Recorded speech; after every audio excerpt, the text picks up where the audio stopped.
Sacred Reflections. Chapter 5. The many vibrations have vanished. In their place is something that supposedly is alive, and if alive, is a presence Yun has never encountered before. His eyes begin to open. It was too bright earlier, and as they continue to widen, he feels them under no attack anymore, and thus opens them fully. The circle above him is still there. The darkness and the stars are still in it. Around him remains in place this misty wall, and in the mist he sees numerous black, inky blotches, which circumference widen and retract in their individual rhythms. Yun is sitting on an area that looks entirely made out of blue marble stone, and it seems to continue on into the mist. Now he sees the thing, a creature, about 2 stone throws away from him. He wonders why it was not the first thing he looked at, because it is unmissable. The sand arm did forewarn him that there were some creatures that are of high caliber and extremely powerful and emit nothing more than a simple stone. Even when Yun looks at it straight, he still feels nothing, no energy coming from it. The being is unbelievably strange. It has not got but simply one feature that sticks out. Instead, nearly everything visually about it demands attention at the same time and compels in Yun questions followed by questions. Detached wings with black moving tears in them. A floating cloak with a hood that roughly resembles the shape of a human. The cloak seemingly is made out of darkness and moving clouds of grey and white. The detached floating wings are hovering at different heights and distances to each other, in a way that does not look symmetrical, and they vary in size. Inside the hood, it is even darker. From what Yun can see, it has shoulders, but no arms. By God, the closest this thing looks like is an angel, but I've never read or heard anyone describe them like that before, thinks Yun beyond belief. The winged being speaks. See and win. Yun's eyes begin to shut, and when they once again open, he finds himself back in his body and in stealth mode, but hulled in darkness. He hears the storm that still rages on above him. For the moment, the boy is calm because his eyes are transfixed and busy absorbing new information in a new way. He is adjacent to a wall and closely positioned. Yun, from under all the rubble below and in the dark, sees glowing symbols carved into it. 5 symbols. He sees strings of light emerging from them and pass by him. Yun turns his head and follows their flow curiously. They lead to the giant, who, despite being above ground and Yun underground, appears to glow too. That's it. It's just another trap. That's why it healed its neck so fast after my attack. The weak spot is not on the giant. It's on this wall. I could attack it all day and never win, thinks Yun, astonished. With the statue, I had to destroy all 3 faces to win. What do I have to do to the symbols?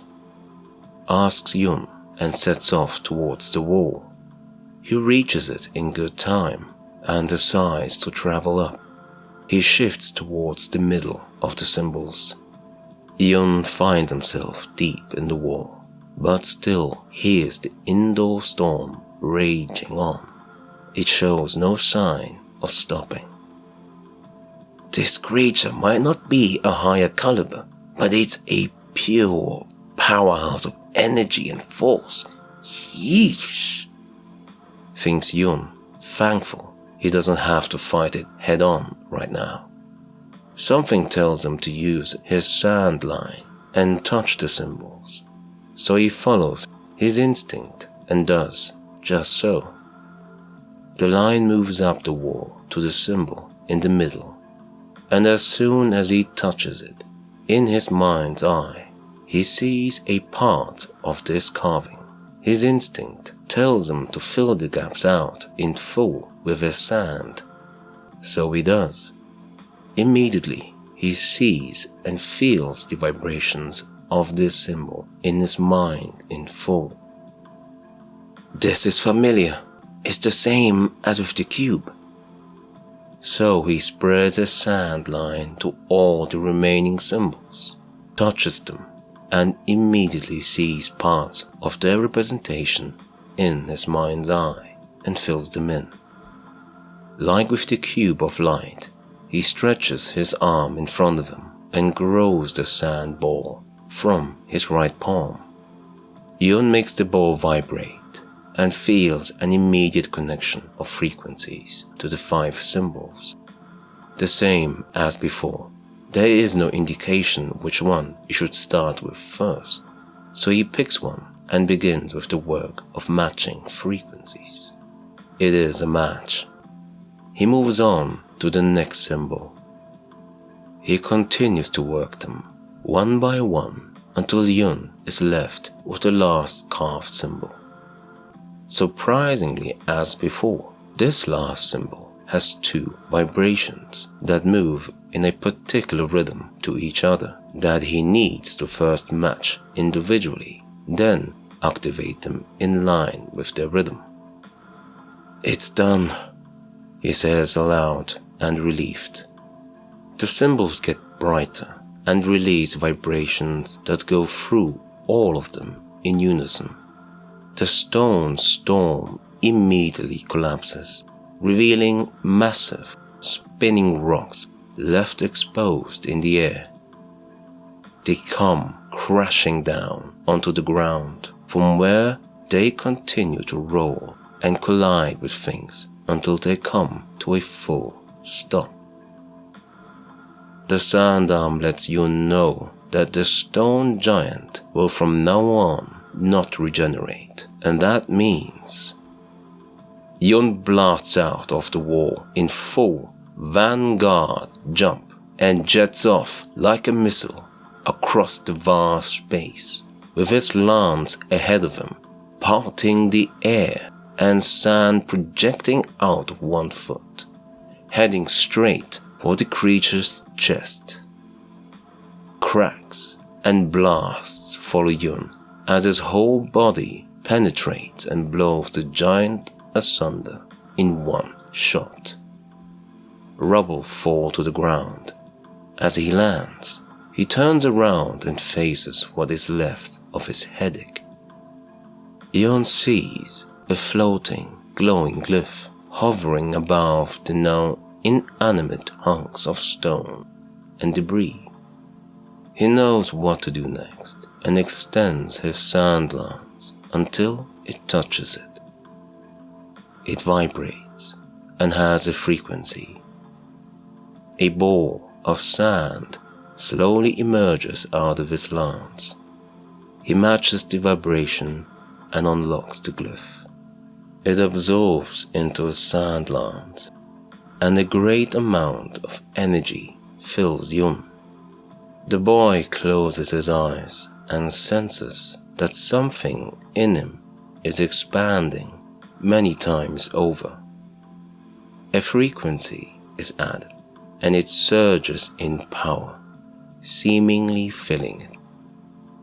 As the glyph reaches completion, suddenly everything in Yun becomes calm. He reverts his lance and the rest back to his sand arm. The boy looks at his sand hand and turns it back and forth, then stretches it out. From his sand palm gradually emerges a stone ball. As it fully leaves it, it hovers and lightly spins. Little cracks begin to form and travel to the other end of the ball. Suddenly, it breaks to dust. A monstrous storm of stone, debris, and enormous rocks fill the entire space and race even wilder than the giant's own stone storm. Yun has gained and unlocked the power the stone giant wielded, a terrifying, formidable, programmable, non-stealth ability, and it is named Stein Extinction. Boulders more than 3 times the size of mining dump trucks skirt around the air as if they simply were sheets of paper. Since Yun is in control, he notices that more boulders are appearing, and they seem to be coming out of thin air, using the next to nothing visibility as their disguise to entry. Yun remembers that the stone giant was not hit by any of those boulders that are now wildly flying around, and neither is he getting hit, not by the boulders, not by the smaller debris, not even by the stone dust and sand, as he stands there and wonders. As if on cue, one hill-sized boulder just appears next to him. It simply rolls on the ground, creating considerable quakes as it goes on, but essentially just passes straight through Yun and leaves him unharmed. Of course, it works the same way when I stretch my sand arm out and dive directly into stone. I'm surrounded by sand and stone dust, so I guess that's why it's not harming me. I am within my creation. The sand arm informs him that at much higher levels he would be able to command a space as big as London. That is devastating. Extinction indeed, remarks Yun, slightly frightened by the scope of this power. It continues that this is an ability he can program. The duration, the size of boulders, the radius, the height of the storm, and other details to suit his needs. The reason these boulders fly in the air as if they were light as paper is because they are nearly weightless until they hit something of this world. Then the energy transfers over as if they were the full weight the entire time. Yun could even land on them, and they still would be nearly weightless until Yun commands otherwise. His eyes close shut and he falls backwards. The sand arm reacts and wraps him in sand, and the boy disappears into the ground, into stealth mode. The next time he opens them, he is back in that space, in his mind occupied by himself and the winged creature he described as being angel-like. It hovers there, waiting on him, but is much, much taller now, towering far over himself. The creature itself hovers there, still, and under its hood shines no light. What is moving around are the detached floating wings, and the black tears in them that widen and retract, each in their own rhythm. The wings themselves are hard to describe. He does not know what they are made of. It is not obvious. Yun feels a strong pulse going through him. Another vibration comes and goes. He hears clicking sounds around, making his head turn and turn again, but he sees nothing obvious that makes these sounds. Something tells him he should try focusing on one of those rifts on his wings. As soon as this thought crosses his mind, one tear in particular draws his attention, all of it. Yun is completely locked in. He senses vibrations coming from it, and immediately can tell just how intricately, mesmerizingly complex the frequencies coming off it are. Even with his undivided attention and given 6,000 years to study this, he could not ever hope to begin to catch up to the aptitude required to unlock the labyrinthine, circuitous, multi-variegated frequencies of just one of those rifts. Unsurprisingly, this creature before Yun has been around for a while. For that reason, for him to call it angel-like might not be so far-fetched. 1,000 years to it might be how long a sneeze would feel like to a human. Now Yun understands what is floating ahead of him. As far as time, practiced, and lived is concerned, Yun discovered a form of math that is him unlocking glyphs by matching frequencies and rhythms. And ahead of him is something that does not die and has possibly been around from before planet Earth's own creation, and had therefore had the time to play with and get good at numbers, rhythms, and patterns, math. I'm gonna say it straight, it being here in my head is either a really good thing or is taking me straight to the 3,000 shades of fire to watch me make music with my mouth, also known as screams, for eternity, and I'm just 12, he thinks, whimpering slightly. A very broad smile appears on Yun's face. It is not the confident kind. Ave Maria, maybe? Laughs Yun at his own gallows humor. The being in front of him does not move, does not say a word or express any kind of emotion. In fact, under its cloak, it is all a black shadow. Did Yun imagine it say, "See and win"?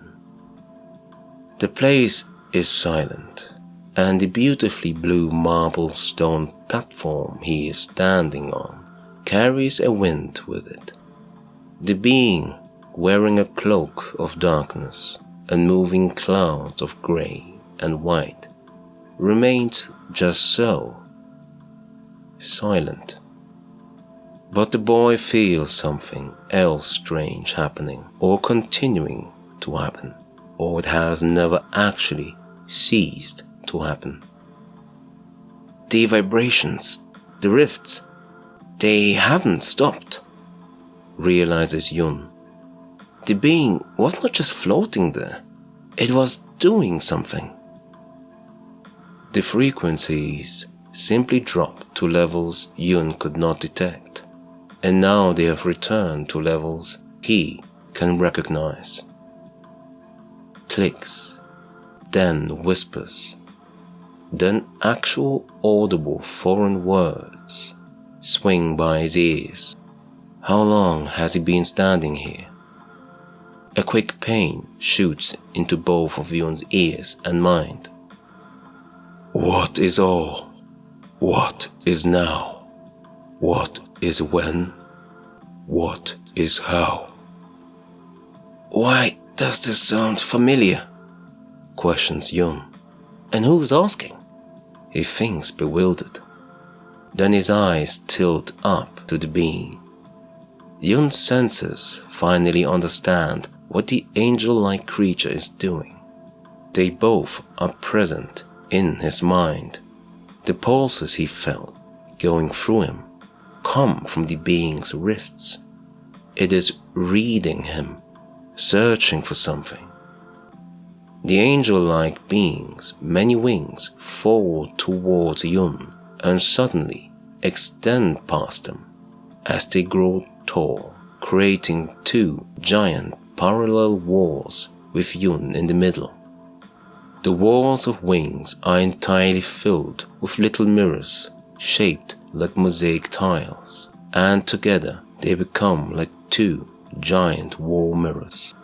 Yun stares to his right and sees himself staring back, and automatically encounters the view of himself from his left. The boy observes hundreds, if not thousands, of these copies of himself in the mirror reflections, stretching on into infinity at an angle. The angles of how the mosaic tiles are tilted cause Yun to see the reflections of himself to go on in a V shape. Fewer close by, more the further in it goes. He looks closer and is surprised as he observes himself in different styles, different abilities, different looks in the many eyes staring back at him. The mirrored copies look surprised too. Yun senses movement above him. He looks up and sees the tears. The rifts are closing up the gap left uncovered by the winged wall mirrors. Naturally, he looks down to his feet and sees the rifts moving under his feet too. The ground changes and appears to transform into the material of the wall mirrors. He looks up and sees the same. The area above and below change to form part of this mirrored corridor. Every area of his body is now in full view of the mirrors. Yun looks at the angel-like being. In this form, it appears as tall as the length of a double-decker bus, and it is waiting at one end of the mirrored tunnel. It is still, silent, still hovering, still unmoving. Black darkness still remains under that hood, still in a cloak made out of deep black and moving grey and white clouds. Finally, it speaks. The harmonies called me to witness. I have come here to attest the truth. Inspiration has been spoken unto you deeply. Wishes whispered from the darkness. A light that should not be capable, but radiates nonetheless. Darkness is your shadow, a wish yet unfulfilled. Silver upon darkness, darkness wishing to be its light. Those that gather it can make upon new nights. Its voice is both outwardly audible and inwardly, but Yun remembers that they both already are in his mind. So which other inside could it be speaking into? Its words, despite being cast against its mirrored wings, also seem to come from just behind Yun's ears. The voice of this angel-like creature is so clear, it is so soothing, it is so strong and directing, and it is booming. If a voice could feel like a stop-motion picture, it has an odd rhythm, an odd effect. The vibrations of his speech make the bones in him, the lungs in him, and the air around Yun vibrate. It continues. The harmonies wished on you a gift. I found what upon you they parted with, a prophecy. I see many futures you are capable of. The stars shift when your sight to them is blocked. They find you. Their light will reach you in the darkest corners. You are one who overcometh, appearing still, but are always shifting. You sink those who confuse you. You cast them like water onto the desert, a desert that will not be ruled over and sinks all that wish to build on it. For you are as old as the sea, and were once part of it.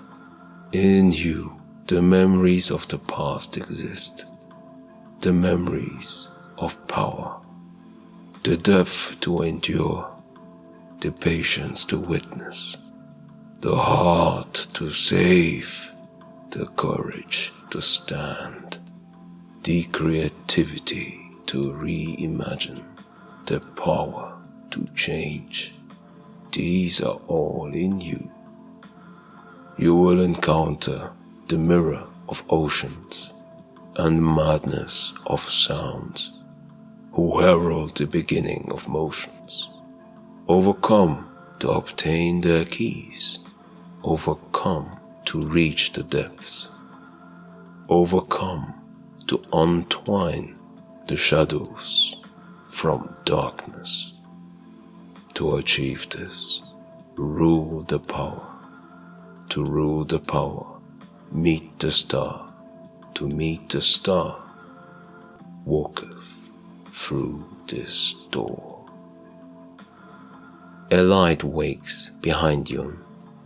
The angel-like creature has spoken and is now silent. He turns and walks on closer and closer.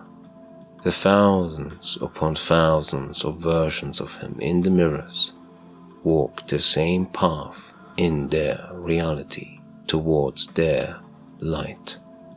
His feet touch the threshold, and he does not stop walking, nor does he look back, and enters the door of light fully. Harmony and crisis. Yun's head is aching and feels laggy. His body lies flat on the grass. Grass? The boy makes a double take and quickly looks around and instantly regrets it. His vision through his eyes is tilting wildly. They are moving around on their own while he lies still on the grass. Yun decides not to move until things are right again. Some minutes have passed when he decides to open them.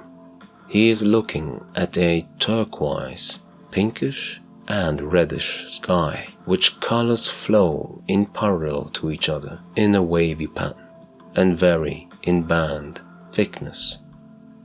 Yun tilts his head to the side and his eyes shock wide open. The grass he is on is matte blue, with a light touch of dark green, but the trees look the most confusing. He sees a forest on his side and turns his head and sees another forest on his other side.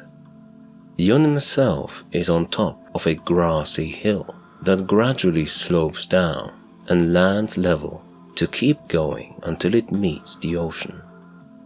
The trees themselves look like metal. Their color tones range from gunmetal to silver orange, and despite that they behave like trees, which leaves move gently with the wind, something in their movement is not quite right. The sounds of the leaves make faint metallic vibrations. And there is something else about this forest he cannot ignore. It is the feeling of a waiting threat. He can distinctively feel something animalistic in both forest directions. Flickering lights catch the attention of his eyes, and he looks up. He sees a cloud of birds high in the sky, passing through to whatever destination they are heading. He notices something strange about them too. They seem to shine, alternating between gold and purple. A flock of those birds break off from the rest and dive down. Not even a second later, and something passes him sharply fast and really close. He does not get the time to turn and see what it was. Another one jets past his face, far too close for comfort, followed by 6 more. Then a barrage of lights relentlessly fall on him. He has not noticed that he has sat up and covered his head with his hands for protection.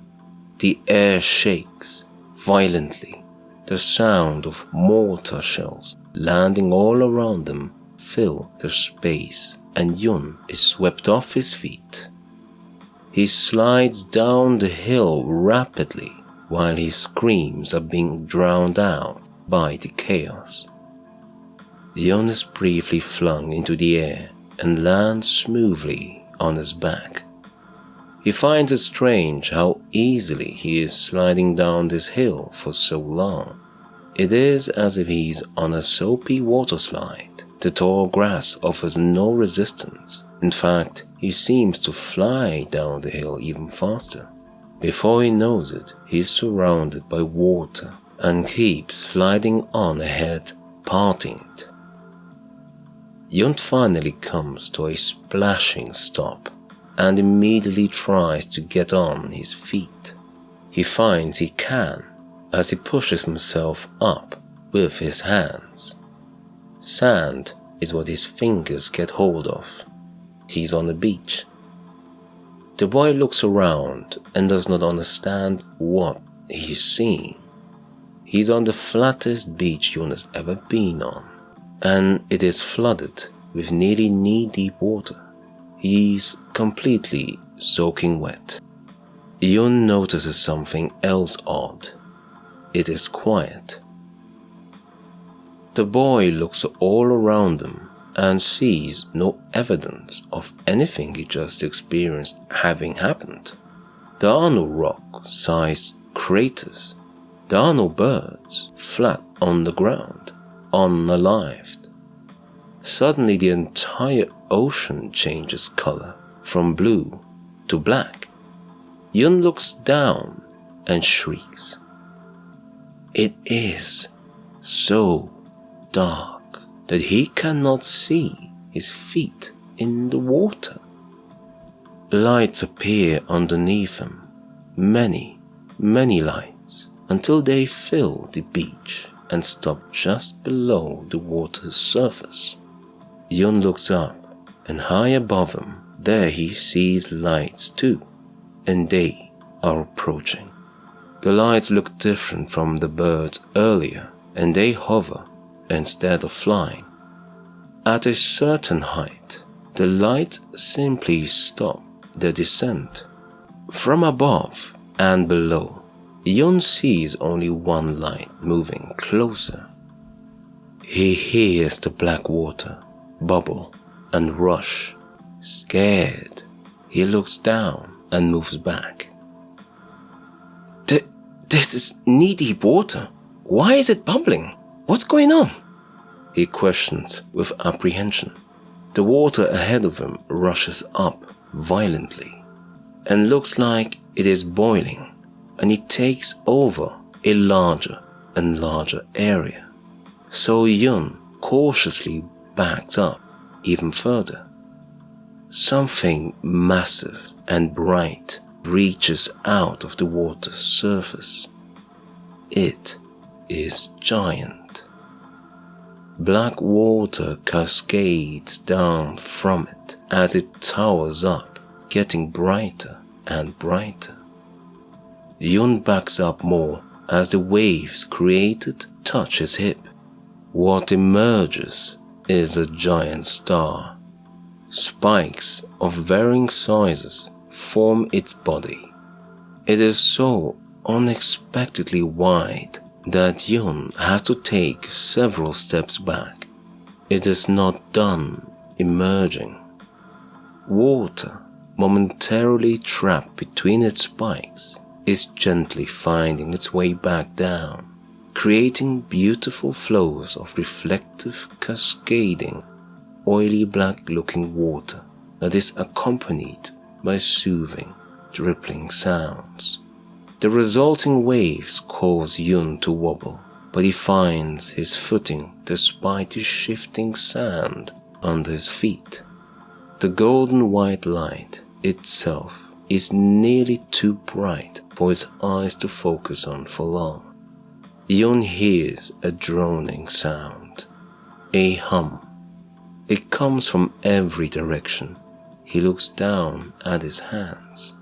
The sand arm is gone. He sees 2 normal human hands.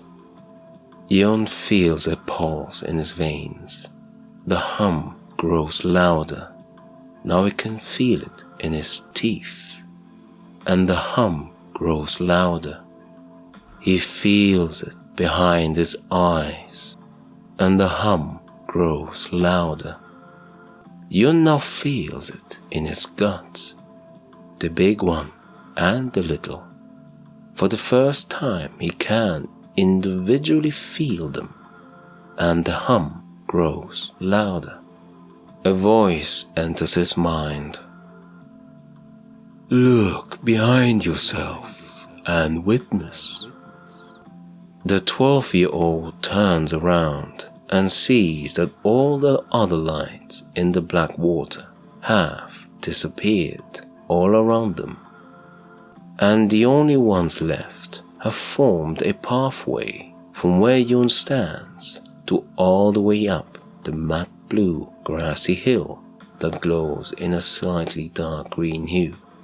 The lights have spikes. Yun realizes he is looking at stars.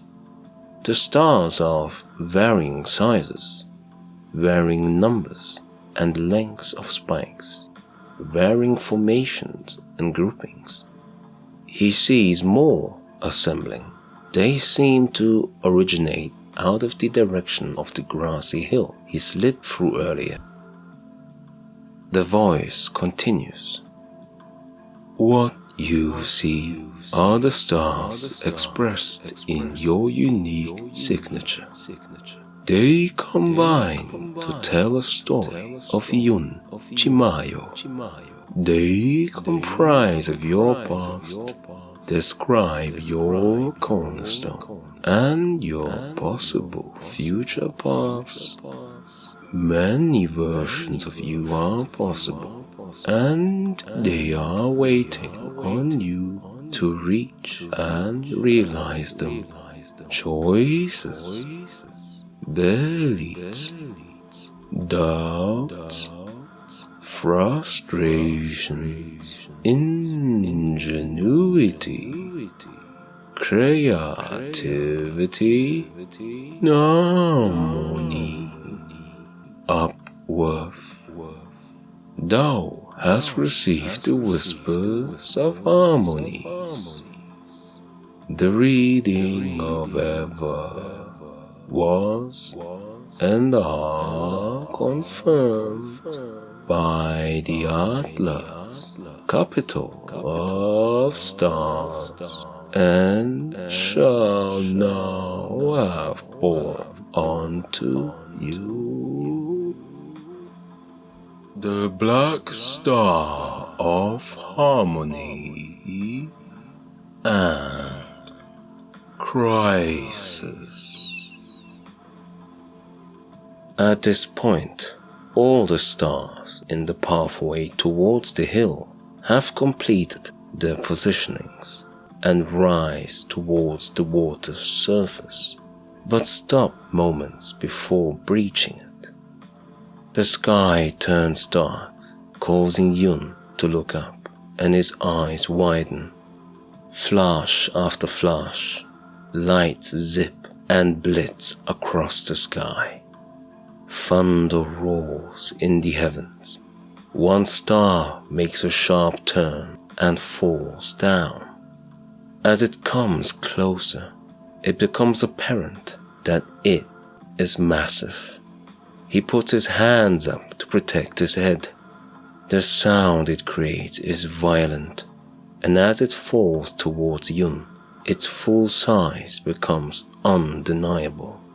It seems like its body could fit a 30-floor tower building just from its edge to its center alone, despite the turmoil in the sky. The water around the boy surprisingly stays calm, and something amazing happens. Moments before, the star is about to crush him and take Yun to the depths of the ocean. In less than a blink of an eye, it shrinks down to a size smaller than the tiniest ant and buries itself onto his left hand. As if this was the signal, the stars in heaven turn to streaks of light and fall from every direction above water and land into Yun's left hand in a continuous stream in the same way. Pulses of energies and vibrations go through him. He sees himself outside his body. The ocean all around him flickers in black and white, then a pale green. Suddenly the entire sea's surface, for as far as he can see, is filled with thousands upon thousands of Yuns, standing on the pale green water, looking bewildered.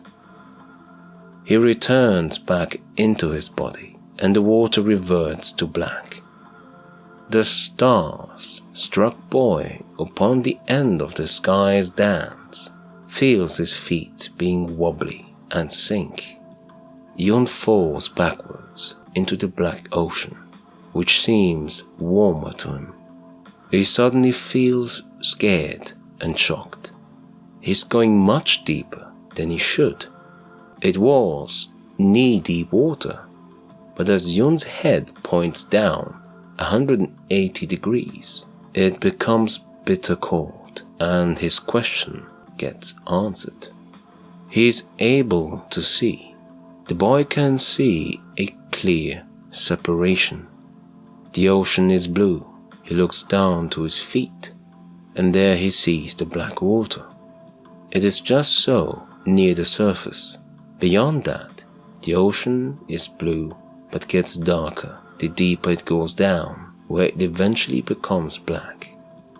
Yun looks to his feet again and can only see his ankles buried in that black water and sees no bottom anywhere. He's not sure even how he's standing or what is holding him upright in the water facing down towards the ocean's depths. But here comes something that makes Yun in the future not so eager to enter the open oceans again. In all of the recent excitements, he failed to notice that something from the black pits of the bottomless seeming sea has slowly been approaching him. Yun tensely observes the darkness deep below, but cannot make out anything. His senses do tell him there is something there, but whatever it is camouflaging perfectly with the darkness below. Wait, what if? He remembers something. When those stars came at me from below, but actually showed up from above, that's not going to happen here. Thinks Yun, feeling a panic coming on as he looks down at his feet. He cannot move them and get away, and he is terrified something is going to grab him. The boy looks back up, down towards the ocean. He notices something. Is it just me, or has the dark part of the ocean come closer? He wonders, increasingly worried. Bad lights. Lights appear in the black parts of the ocean. Lights that span as far in radius as a mega city. They are constantly moving. The lights go away. For a little while, nothing seems to happen. Yun cannot discern anything happening. Then the lights switch back on. Nope, I wasn't imagining it. The lights definitely came closer, he says in an unnerving tone. All senses trigger in Yun, telling him what is coming is bad. The charade is over. Yun sees something that could be a head. All the lights seem to come from it, demonstrating an obvious center. But the boy still cannot tell what it is, the shape, the depth, nothing else. All he knows is his alarm bells are ringing louder and louder. As if on cue, a part of the being lights up in a deeply penetrating dark blue that Yun sees as outlines. The blue lights look decisively different from the water. The mega city-wide lights are lights on tentacles and things that look like tree roots, endlessly long, seeming protrusions are fused to something resembling a head, more like a center than a head. No obvious locations for eyes are anywhere present, neither is a mouth. Every other detail is still held in darkness. Yun has seen enough. His mind and his mouth scream in panic. He wriggles around, wanting out. He screams so much his chest hurts. He screams so much that the nerve lines all over his body and tongue force themselves against their skin's surface. He screams so much that he sees flashes of total light take over his vision and switch back to normal again, and again, and again. Somehow, water is not entering his lungs. Somehow, darkness is holding onto his feet. Somehow, he finds himself in the middle of the ocean for no reason other than to become someone else's meat. He looks up and peers towards the darkness below, and the lights and the black water have both come closer. Much too close for there to be any mistaking of the facts in front of him. Without any more hesitations, he bends forward, grabs his thighs tight and pulls himself up, and astonishingly, he is catapulted upwards and out of the scary depths. Yun, after penetrating through the surface, attempts to wipe all the wetness off his face, and as his sight clears, he notices something unmissable on his left hand, a black star. Yun's worries catch up with him quickly, and he looks below himself and around, but beneath the boy is the endless blue. His senses also speak nothing of any threat anymore. Oddly enough, it looks like he is standing on water and is in the middle of the ocean somewhere, surrounded by nothing but sea.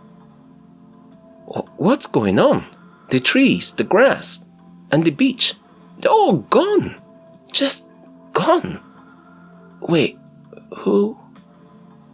From not too far away, he sees two other people who stand on the ocean like him. They see him. He sees them. Yun notices his sand arm is back on his right, and the black star is present on his left hand.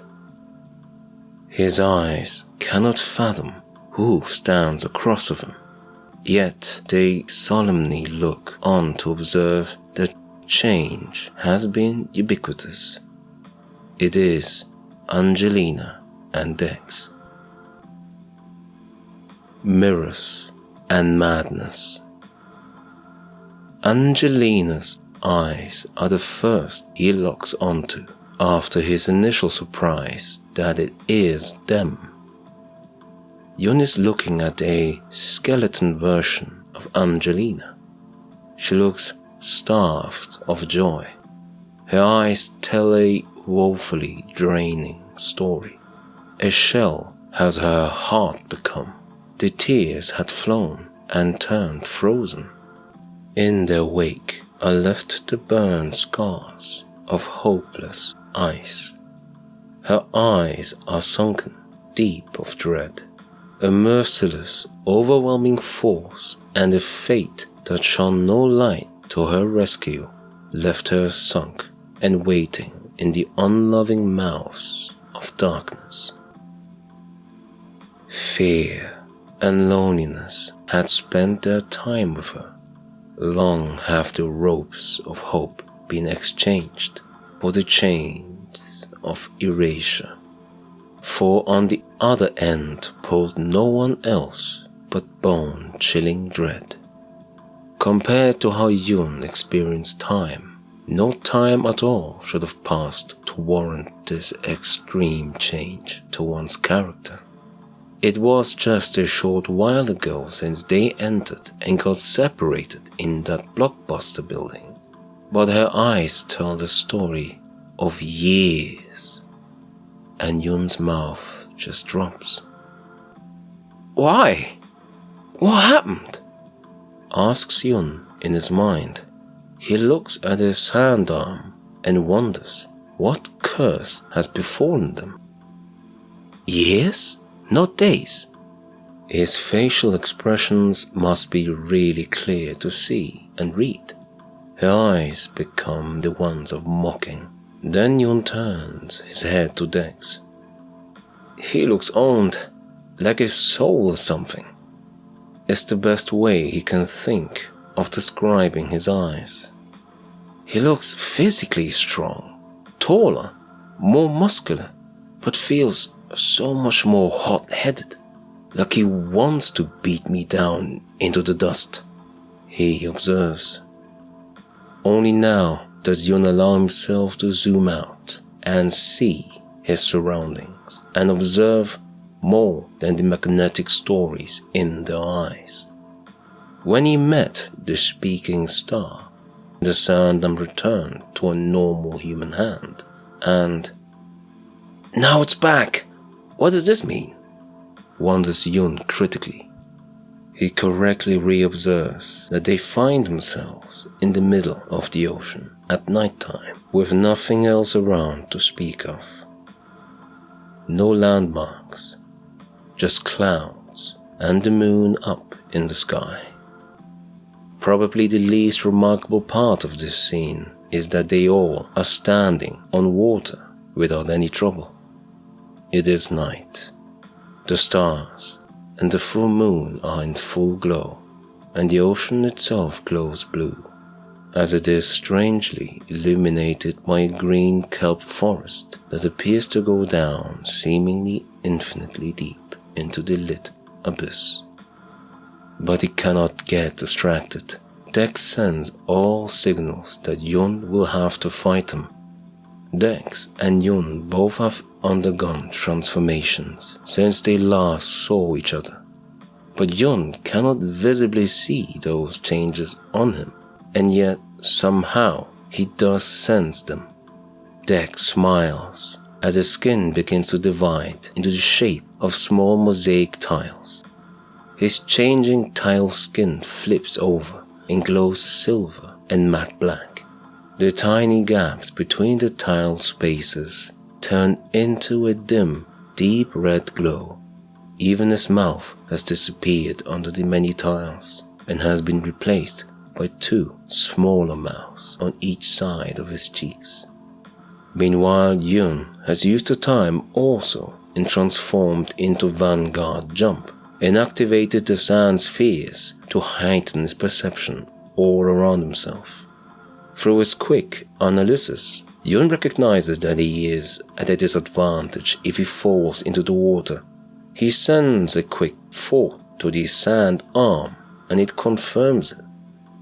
Immediately, sand strikes in a circle all around them, filling the water's surface, reaching past Angelina and Dex, who look surprised by his reach.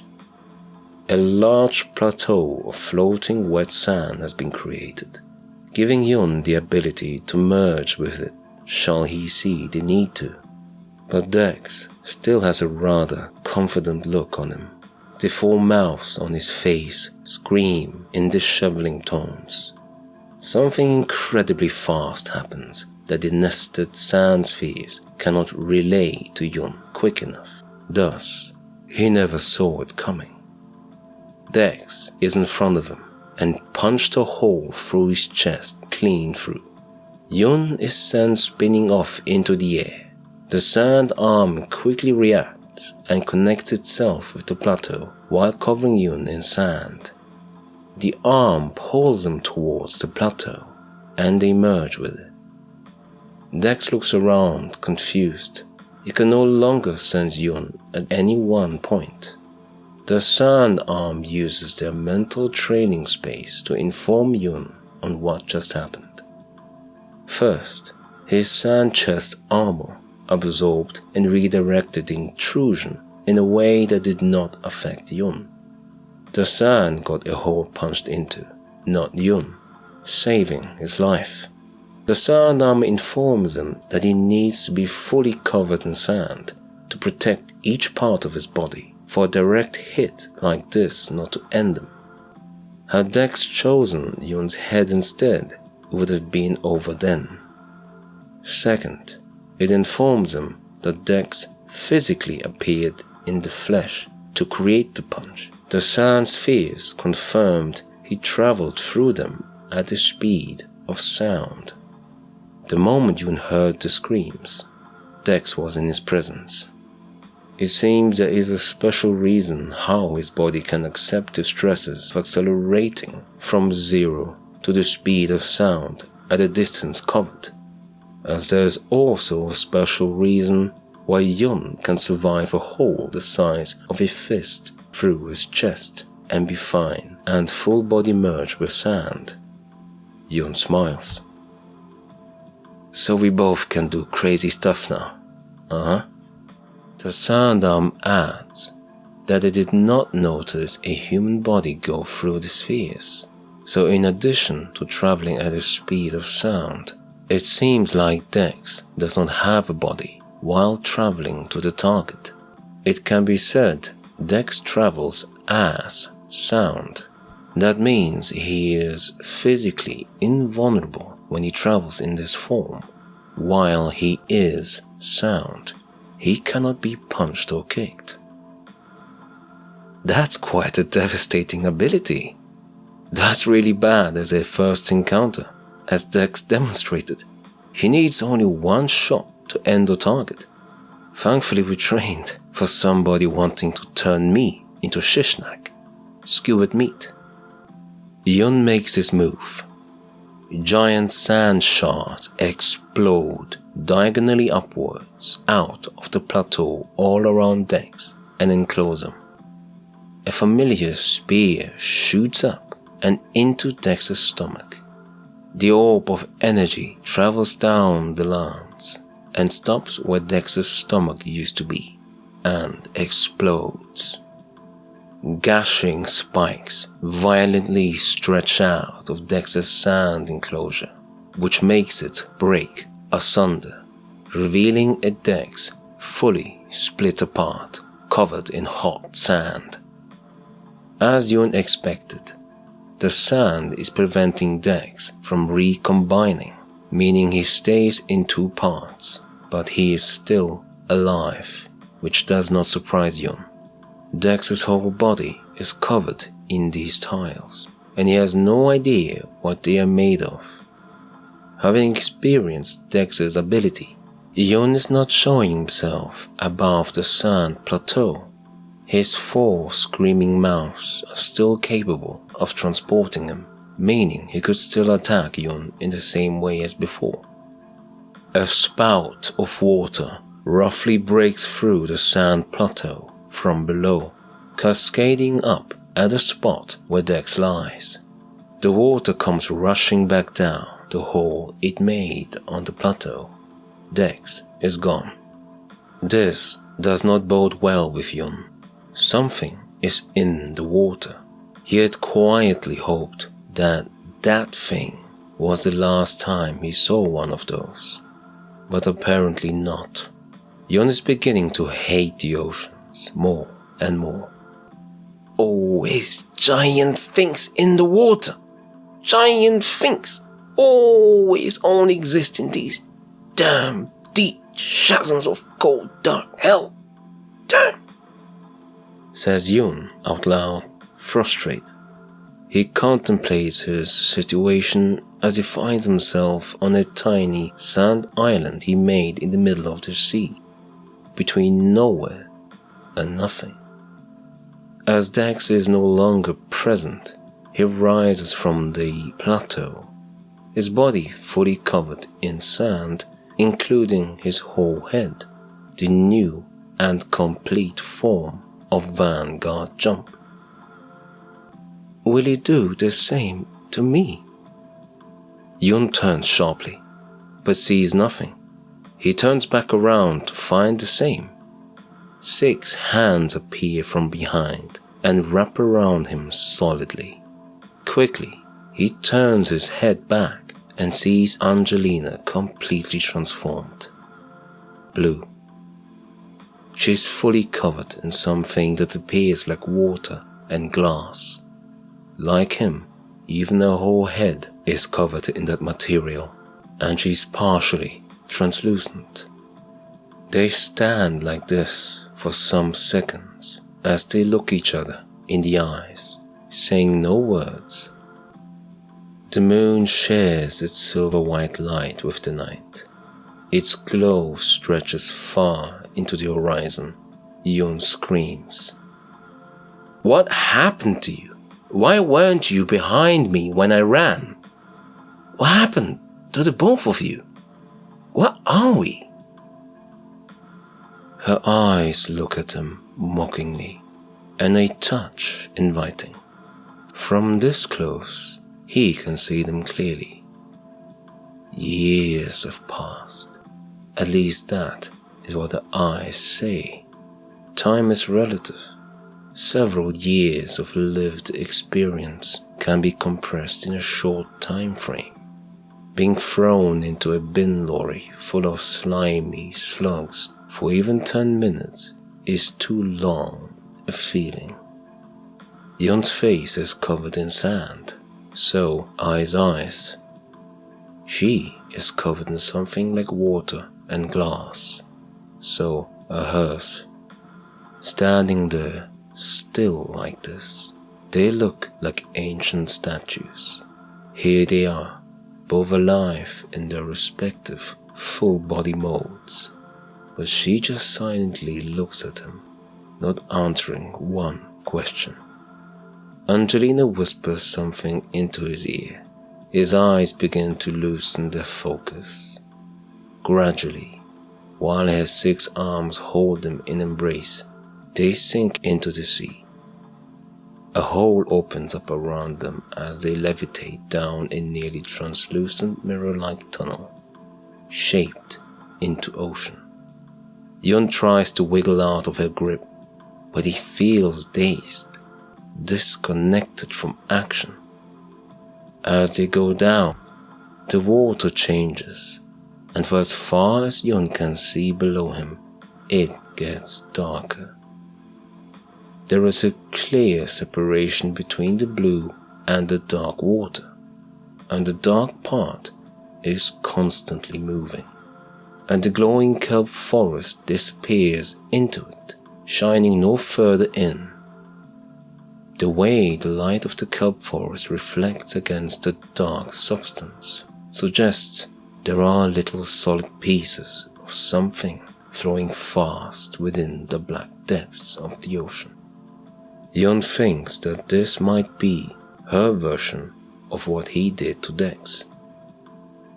She created a tunnel to get us down there quicker, and as soon as we are close enough to the dark water, the tunnel will collapse and flood. this will change how my sand behaves. Then those solid bits in the dark will shred me up into tiny pieces, and I will be unable to regenerate, because the flow of those solid things are constant, similar to how I stopped Dex putting himself back together again. After that, I guess my concentration and focus meter will run out, and it's game over. And she knows that. He analyzes fast. In other words, if I'm gonna do something, it's now. Man, what is that thing she whispered into my ear? I didn't even hear it. And now I can't move? The situation is critical. And if things indeed go the way he thinks they will, it would be a bad spot for him. He needs to find a way out of her grip. Man, and there's this damn tunnel. It's her contingency, for if I do manage to get out of her grip, she probably programmed the tunnel to collapse in on itself early and let the water crush and hurl me around.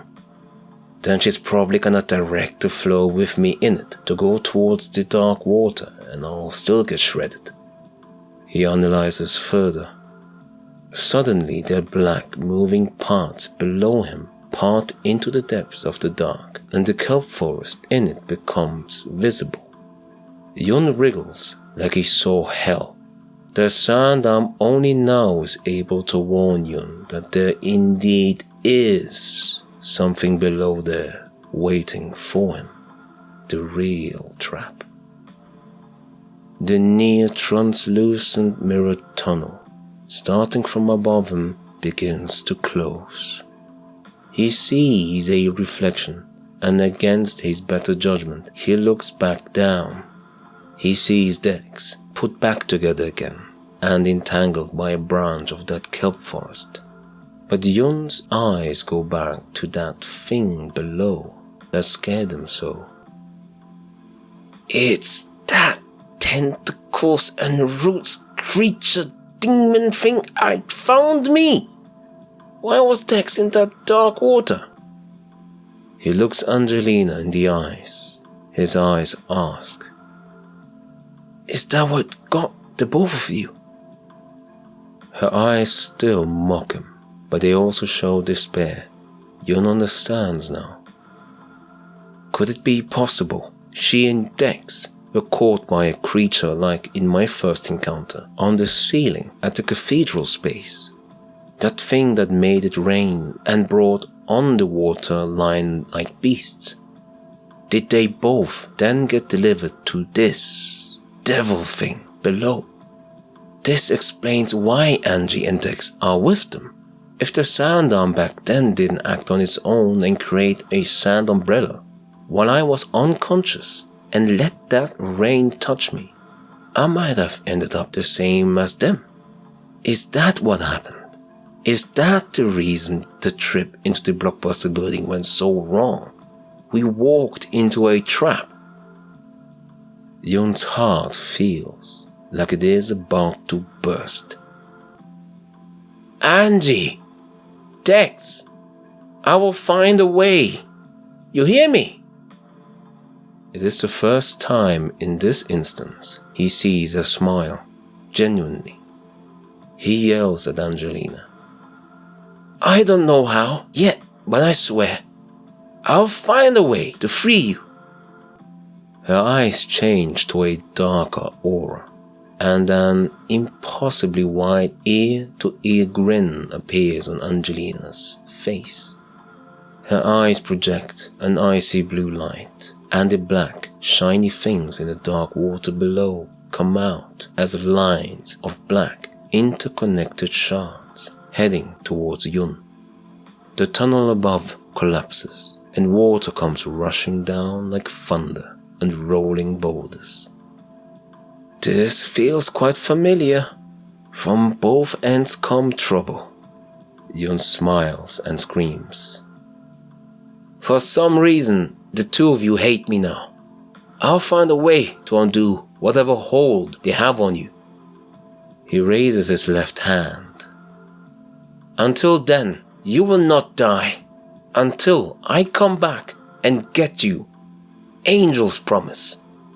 The black star in his left hand glows white and bright, and a black hue appears around its edges. Angelina's right front thigh lights up. She looks down surprised and sees the same mark of the black star now lit in the same way. The eyes of Dex open wide also, and he notices the same mark just above his left knee. Angel's promise, thinks Dex with a sad smile. The black shard chains are nearly upon you. Then a beaming light brightens behind them, and Angelina and everything stops in motion. It is the silhouette of the giant star that gave Yun his mark. Sand moves from the right arm and flows behind them and Angelina, and forms a circle, and the light of the giant star makes the sand glow. And Yun, already being fully covered in sand, glows too. Yun vanishes together with the giant star. The boy gradually wakes. He is in a cocoon of sand. For some moments, he does not recognize where exactly he is. Then the images of last reach him, and he wakes up fully. He has been in the cocoon for a while. He is in stealth mode in the space where he learned Stein extinction. The sand arm shelled him in to protect the boy while he was in the alternate world, facing his changed friends, though he has changed too. But they are alive! Jesus, Buddha, they are alive! The change is not only physical, the change is also written in their eyes, etched into their souls. Clearly, things have happened, past tense, and we were not together when the bad stuff came. Clearly, really bad stuff happened to them. Scary stuff. I just don't... Angie, the time. Years. Years? My body was here in this sand cocoon, so how was it also where Angie and Dex were? Man, this is bad. That thing in the ocean. Nah, it's like that thing. It's like that angel thing. That ocean devil thing wasn't born yesterday. No way would I be able to do anything to it if it caught me. Oh, Angie. Dex. He thinks, somber. So that thing owns them now. I saw it in their eyes. They are in there somewhere. But something just got to them too deep. She smiled.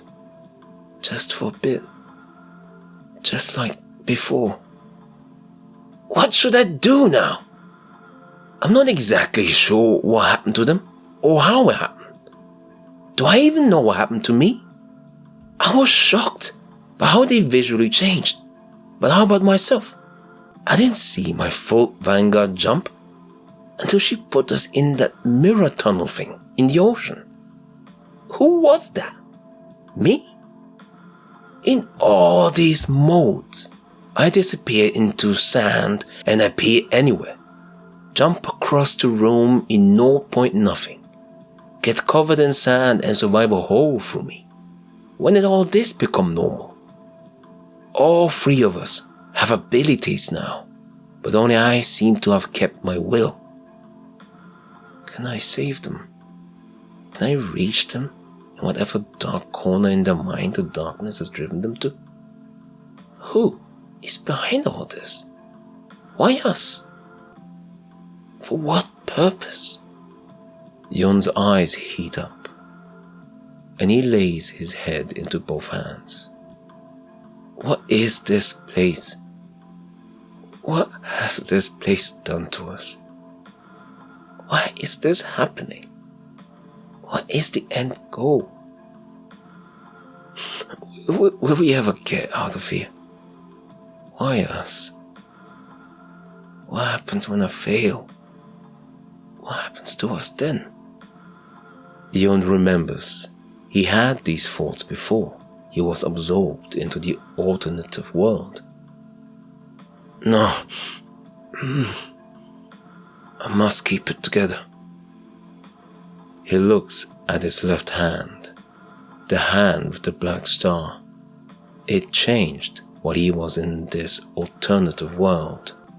A white star and a black hue along its edges. What does this mean? Is a star not already surrounded by darkness? So why a black star first? What's the point of having the dark sticking out at the edges when it glows? I did punch a hole into Dex. Thankfully that didn't finish him. To a normal person that would have been fatal. Half his lungs would have gone with it. But none of us are normal now, are we? Yon smiles in a pained expression. Well, whatever happened, the goddamn trap. I'm still here. I'll change them back. I have to. Then we'll walk out of here together, with the whole place in flames or buried in sand, forgotten by time itself. Yon is resolute. He's backed up with the power of the sand arm, the potential of the black star, and the heart to see this through.